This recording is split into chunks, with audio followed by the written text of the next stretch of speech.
Let's see my YouTube channel's analytics.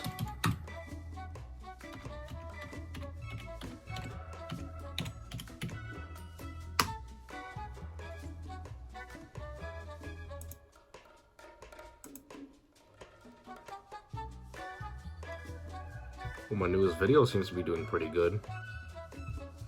Let's just check my channel. Jesus, I need to unlist a lot of shit. Let's check videos. Oh, shit! But I don't know what else to review. That's the main problem. But I may have an idea. Maybe I can do a reboot of one of my videos, because everyone likes reboots nowadays, especially in Hollywood. Disney. But the main problem is what to review. Perfect. Maximize.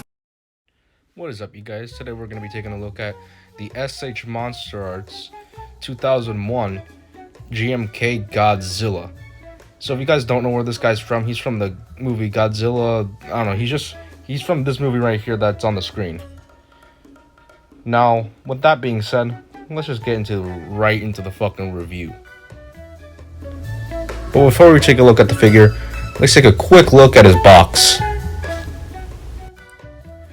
Now, as we could see here in the front of the box, we have a good old picture of the big G himself, Godzilla, and really nice dorsal spines. And right here it says SH monsterarts Godzilla 2001 Heat Ray version.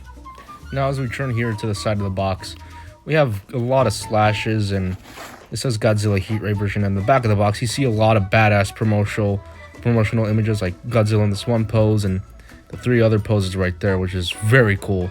But now turning over to the other side of the box, and you can see a little picture of Godzilla right there, some more slashes, and of course Godzilla right there.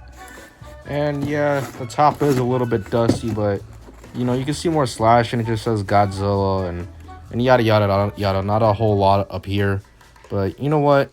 Let's get rid of the box and review the thing that most of you guys clicked on this video for.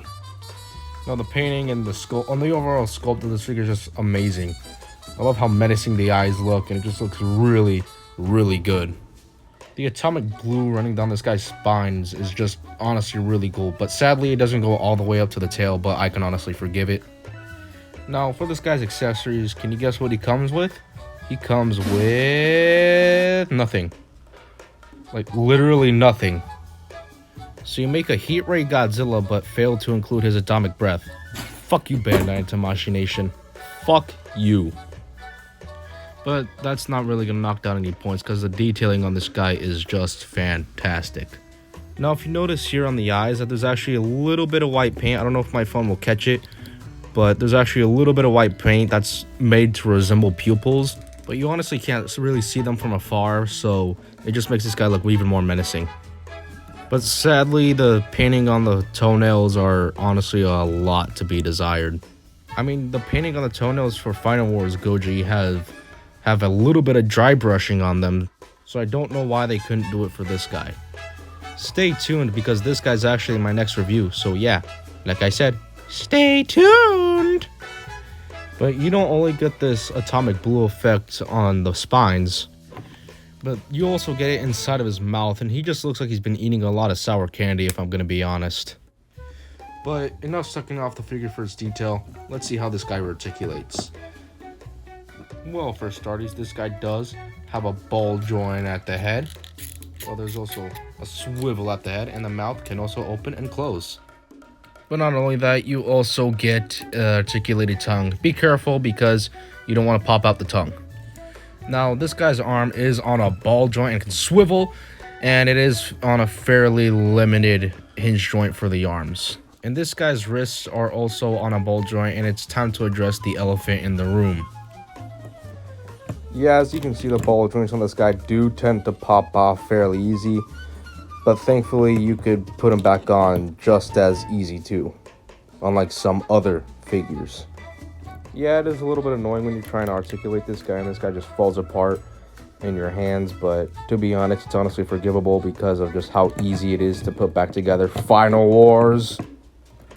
So anyways, moving back into the articulation, this guy does have a arcing forward, but it's not really that good. And yeah, be careful for that previously mentioned thing where the ball joints fall off too easy. But again, very easy to put back on. But now moving down to the legs, they can move pretty damn good. And there's also a pretty good bend at the knee, and so-so ankle articulation, and a so-so ankle swivel.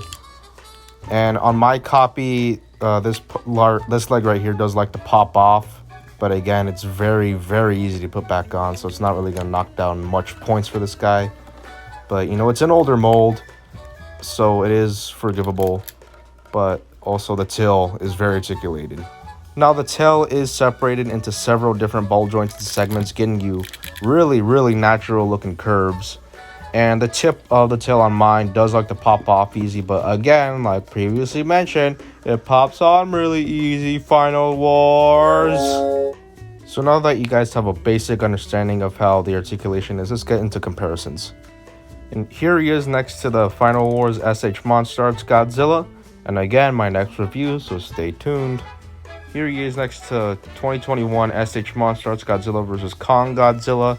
I would have my 2019, but I don't really feel like digging him out right now, and he's kind of broken apart. Why, you may ask? Because traveling sucks. But yeah, it's overall still the same mold, so here's a pretty good idea of the scale between these two. And here he is next to my Trendmasters 1998 Godzilla, or just Zilla as he's known in the fandom. This guy actually does fight against Godzilla in Godzilla Final Wars, so I think that's pretty cool. It's really nice to have this guy. Now here he is next to my SH monsterarts 2021 Kong from Godzilla vs. Kong, and yes, this is the same Kong that I have making out with Godzilla. Now, just because he's here sitting just chilling on my desk, here he is next to Studio Series Dark of the Moon Thundercracker, which he never appeared in Dark of the Moon. Why, Hasbro? Why? Now, for final thoughts, this guy is really, really cool. Would I recommend him? Of course I would. But if you already have the original, I would say skip this guy unless you're a completionist. But honestly, if you just want SH monsterarts Godzilla 2001, you should really get this guy if you want a 2001 GMK Godzilla. So yeah, that is the end of this video review. Go follow me on Instagram, which should hopefully be linked in the description. And yeah, I will see you guys next time. Peace.